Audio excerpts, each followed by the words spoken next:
so this is Warfrog and Prophet back again with another battle report. This is going to be a 20-point mangled metal tooth and claw, whatever you want to call it. Same thing, different books. It's Cryx versus Circle. So Circle rolled to go first, but since I've got the camera, I'm just going to introduce my army really quick here first. First off, we got P Asphyxious, who has a battle group of 2 Slayers, a Seether, and a Death Ripper. No, not Death Ripper, sorry, Ripjaw. And that is my entire army for my mangled metal.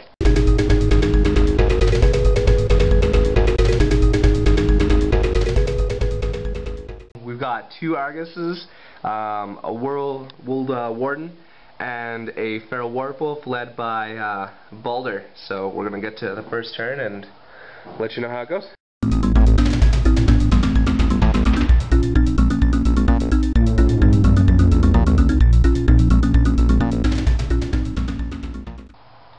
Alright, so circle back here with you.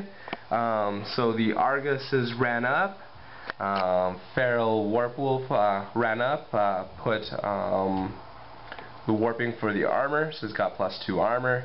The World Warden ran up as well,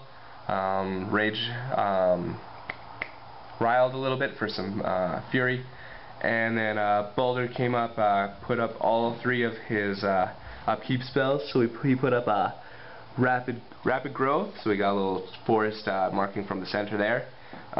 We also have solid ground, so none of my guys can be knocked down or suffer blast damage, and we also put on stone skin onto the warden to increase his armor. So let's see what Warfrog's got for me.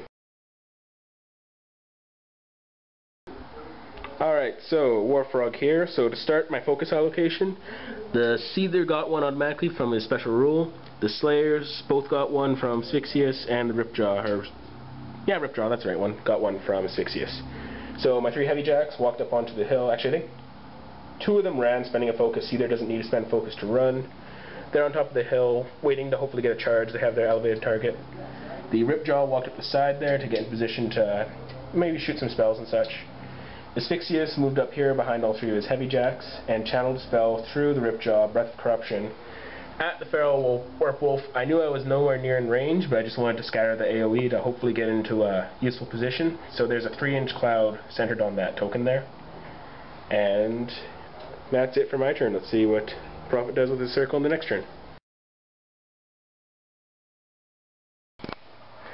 Alright, end of circle turn 2. The Arguses walked up, 1 of them riled.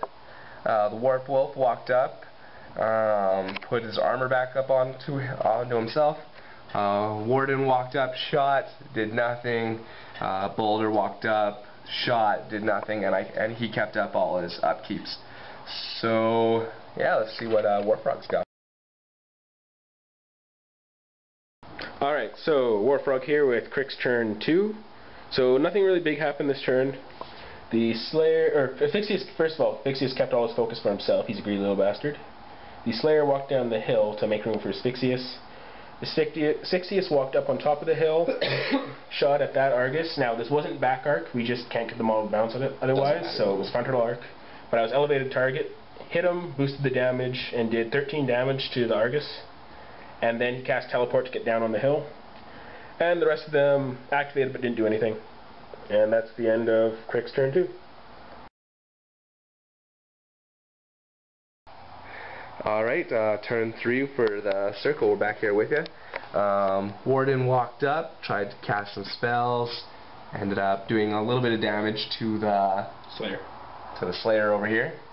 Hit his 2, did about 5 damage. Balder walked up, he didn't cast a spell, did he? I think he might have tried but been out of range or something. I don't know what he was doing. No, he couldn't. He didn't have enough fury. Yeah. Feral Werewolf walked up, warped for armor. Argus walked up, cast Darkler Bark, hit, but unfortunately not a living model, so I was miscalculating there. Whoops. Other Argus charged the Slayer, did about 5 or 6 damage to his 2. So no, he did 10 damage.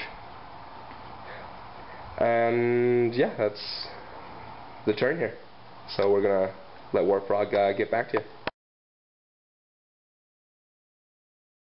Alright, so this is Warfrog turn 3, I believe.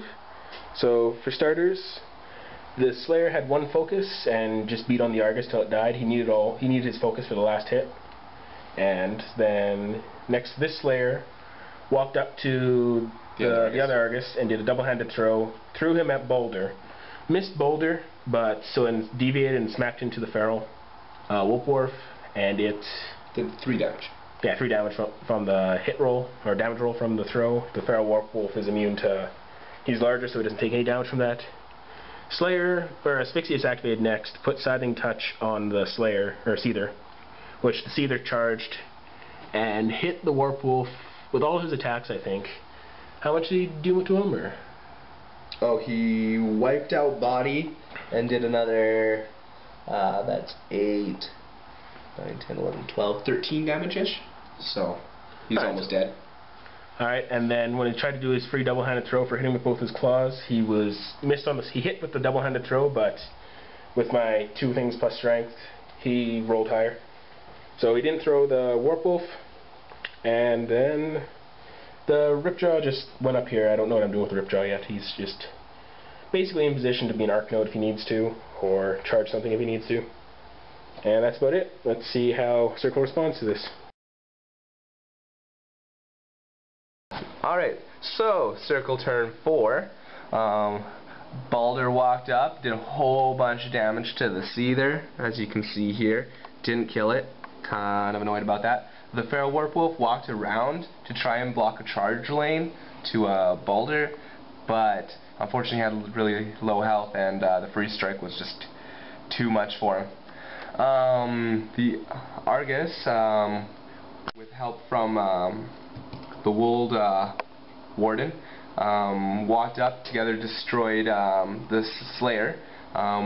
But he ended up doing a whole bunch of damage to him and knocking him back in the wall, and then the Argus charged him and finished him off with the 1 box left. And yeah, that's the end of my turn. Hopefully that Seether doesn't rape Balder this turn. Alright, Warfrog here with Cryx turn 4.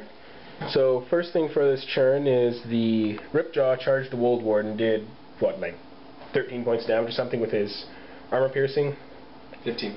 15? Yeah, something like that. And I was like, whatever. Yeah, pretty much. That was just get the guy out of the way. Asphyxious moved over the hill, and with his reach and sustained attack, beat the crap out of the Argus, and then blew his feet to get a 7 focus back, and cast Parasite on Balder, and then teleported back behind the hill. And then the Seether activated, turned and faced Balder, missed with his first attack, hit with his second attack, doing 15 damage because of Parasite and his Scything Touch that was upkept. And then he hit him again with his tusks and finished him off with his tusks. So Balder's dead, so Cryx victory this time. We'll get back to you in a sec with MVPs. Alright, so MVP and also our worst player. MVP for the Circle was the World Warden.